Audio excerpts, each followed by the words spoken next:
అందరికీ శ్రీరామనవమి శుభాకాంక్షలు. అందరు ఎలా ఉన్నారు? Welcome to my channel. మీరు శ్రీరామనవమి ఎలా జరుపుకుంటారు?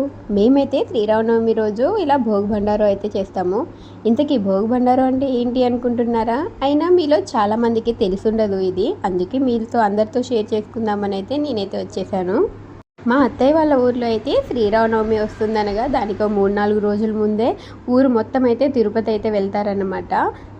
అలా వెళ్ళిన వాళ్ళు దర్శనం అన్నీ కంప్లీట్ చేసుకొని రేపు శ్రీరామనవమి అనగా ఈరోజు సాయంత్రం 4ంటికి అయితే ఇంటికి చేరుకుంటారు. అలా చేరుకున్న వాళ్ళు ఇంట్లోకి అయితే వెళ్ళరు. ఇలా భోగి బండారు నెక్స్ట్ డే అయిపోయే వరకు వాళ్ళు ఎక్కడుంటారు, ఏం చేస్తారు అనే మొత్తం అయితే మీకు తెలుసుకోవాలని ఉందా? మరి అన్నీ తెలుసుకోవాలంటే అన్ని షార్ట్ వీడియోలు అయితే ఎలా చెప్పండి, అన్నీ మీకు ఎక్స్ప్లెయిన్ చేయలేను కదా.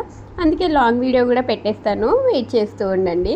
అంతవరకు అయితే నా ఛానల్ని సబ్స్క్రైబ్ చేసేసుకోండి. సబ్స్క్రైబ్ చేసుకుంటేనే కదా నేను ఏ వీడియో పెట్టినా మీకైతే రీచ్ అవుతుంది. త్వరగా చేసేసుకోండి. బాయ్.